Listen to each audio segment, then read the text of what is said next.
Hi, hello, welcome to my channel. About this year, Pawan Kalyan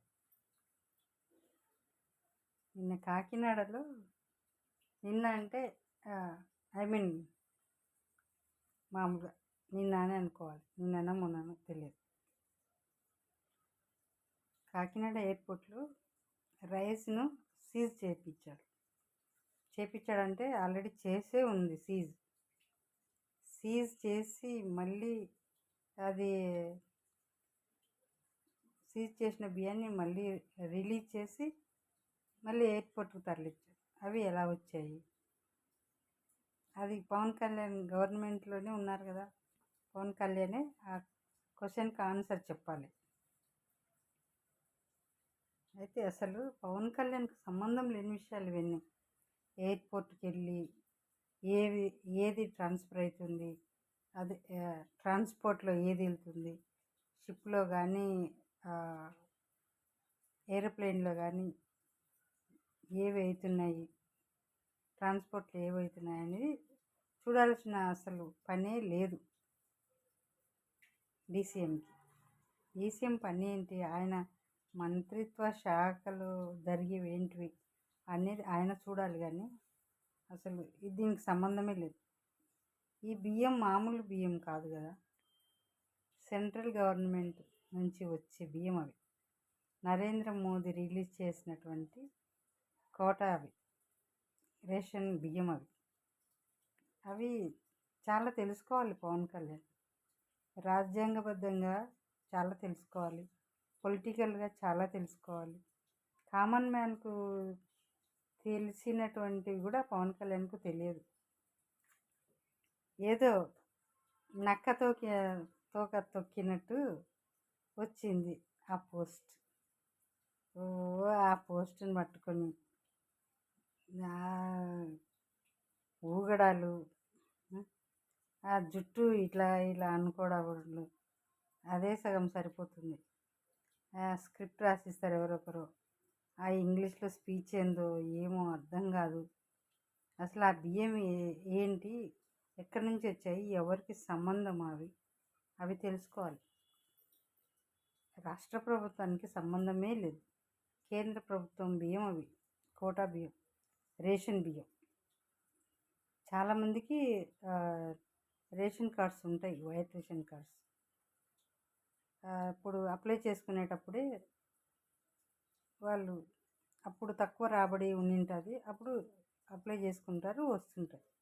కానీ కొద్ది రోజుల తర్వాత అవి వాళ్ళు తినరు కాక తెచ్చుకోరు కూడా.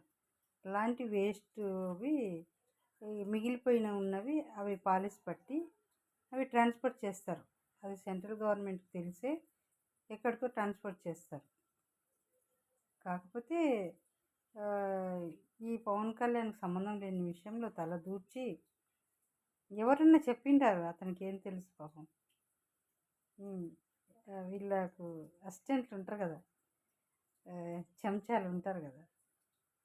అంటే చెంచా అని ఎందుకన్నానంటే, మనం అన్నం తినేటప్పుడు ఇలా చేత తింటాం కదా, ఒక్కోసారి తినలేని పరిస్థితుల్లో కానీ స్టైల్గా కానీ చెంచాతో తింటాం కదా, అట్లా అనమాట.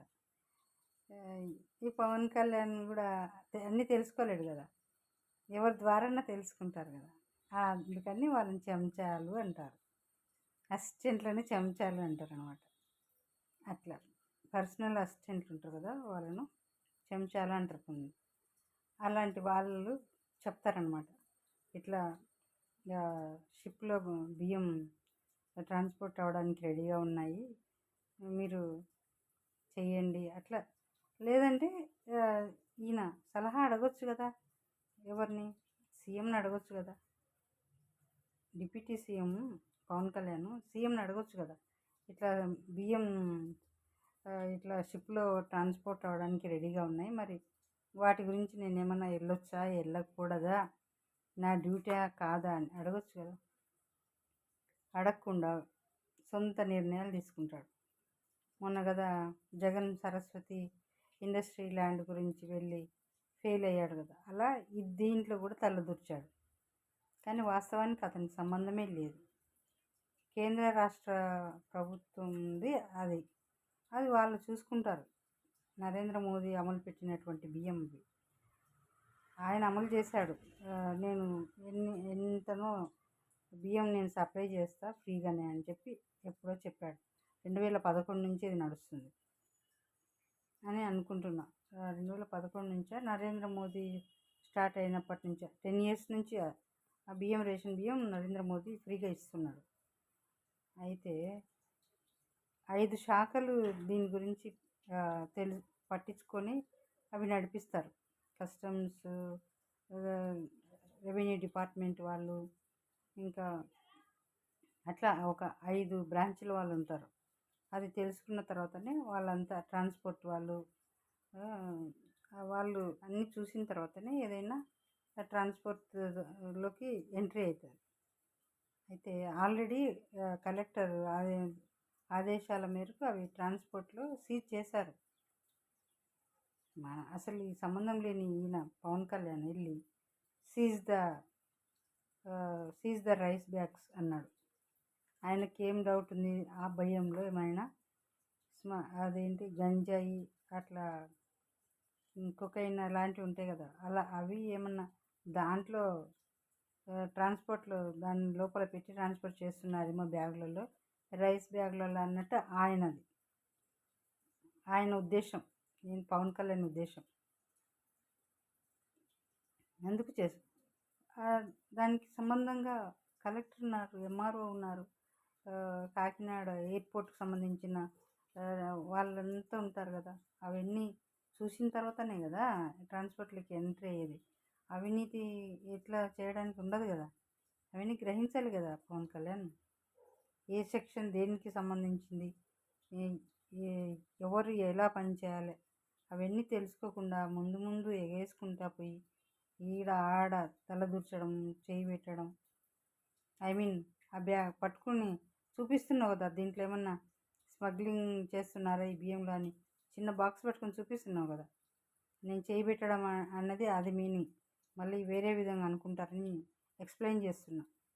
ట్రాన్స్పోర్ట్లో సీజ్ అయిన దగ్గర, బియ్యం సీజ్ చేసే దగ్గర వెళ్ళి ఒక బాక్స్ పెట్టి చూపిస్తున్నాడు కదా, 2 ఉంగరాలు పెట్టుకొని. అది ఏంటి తాబేలు ఉంగరం ఒకటి, స్టోన్తో ఉంగరం ఒకటి ఉంది, చెయ్యి కనిపిస్తున్నాయి కదా క్లియర్గా. అందుకు అన్నాను, నీ పని ఏందో అది చూడు పవన్ కళ్యాణ్. అసలు ట్రాన్స్పోర్ట్ అయ్యేవి సీజ్ చేయాల్సినంత ఆ పని నీది కాదు. కస్టమ్స్ ఆఫీసర్స్ ఉంటారు, కలెక్టర్ ఉంటారు, ఆ లోకల్ ఎమ్మెల్యే ఉంటారు, వాళ్ళు చూసుకుంటారు అవన్నీ. నువ్వు చూసుకోవాల్సినవి, నువ్వు చేయాల్సినవి చాలా ఉన్నాయి. నీకు ఏదో 3 మంత్రిత్వ శాఖ పదవులు ఉన్నాయి కదా, వాటిని చూడు. అసలు నీకు సంబంధమే లేని విషయం అది. సీఎంకు వాల్యూ, డిప్యూటీ సీఎంకి అంత వాల్యూ ఉండదు, అంత అధికారం ఉండదు. నీకు ఏది పరిధిలో ఉంటుందో దాని గురించి ఆలోచించు, దాని గురించి చూడు. అంతేగాని ఏదేదో చేస్తూ ఎందుకు అందరికీ తలనొప్పి క్వశ్చన్స్ వచ్చేటట్టు చేస్తున్నావు. కేంద్ర రాష్ట్ర ప్రభుత్వం చేయాల్సిన పనులు నువ్వెందుకు చేస్తున్నావు? అంతగా అవసరం ఉంటే మళ్ళీ అవి జరుగుతాయి కదా, అసెంబ్లీ తర్వాత ఇంకా ఉంటాయి కదా, అప్పుడు నరేంద్ర మోదీని అడుగు ఏమని, కేంద్ర రాష్ట్ర ప్రభుత్వానికి సంబంధించినవి మేము కూడా చెక్ చేస్తాము, మా పరిధిలో కూడా మీరు పెట్టండి, అలాంటివి అడిగి చెయ్యండి.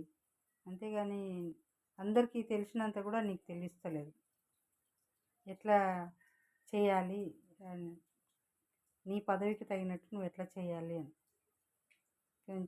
ఏ ఎలక్షన్స్లలో గెలిచినట్టు క్యాన్వాస్ చేసినట్టు ఇక్కడ పదవి వచ్చినాక హైలైట్ కావాలని తిరుగుతూ ఏదేదో చేస్తూ హైలైట్ కావాలా అలా అనుకుంటున్నావా? అఫీషియల్గా ఉండు, నువ్వు ఒక మంత్రివి, అది తెలుసుకో. చేయాల్సినవి నువ్వు చాలా ఉన్నాయి, అవి చెయ్యి. ఎవరైనా చెప్తే వినేటట్టు కూడా లేవు అసలు. అందుకే బాబు కూడా అన్నీ తెలిసి నీ దూకుడుతనాన్ని గురించి తెలిసి కూడా బాబు ఏం నీకు అడ్వైజులు కూడా ఇస్తలేడు. అందుకే ఏ అధికారులు నన్ను గౌరవిస్తలేరు, భయపడతలేరు, మర్యాద ఇస్తలేరు. మర్యాద, గౌరవము అడిగితే వచ్చేది కాదు. పదవి వచ్చినంత సులభంగా గౌరవం దక్కాలంటే చాలా కష్టం. ఎవరైనా గౌరవించాలంటే అది చాలా ఆలోచిస్తారు. అంత అంత గౌరవిస్తలేరంటే అంత నీ పరపతి అంత దిగజార్చుకున్నావు నువ్వే నీ చేతులారా. ఎందుకు నీ పరిధిలో నువ్వు ఉండి నీ పనులు నువ్వు చేస్తే గౌరవిస్తారు ఎవరైనా. నీ పరిధి మించి సెంట్రల్ గవర్నమెంట్లో చేయాల్సిన తనిఖీలు, వాళ్ళు పట్టించుకోవాల్సిన విషయాలు నీకు అనవసరం కదా. అట్లా చాలా చేస్తున్నావు, ఏదేదో చేస్తున్నావు. ఇవన్నీ చెయ్యకు.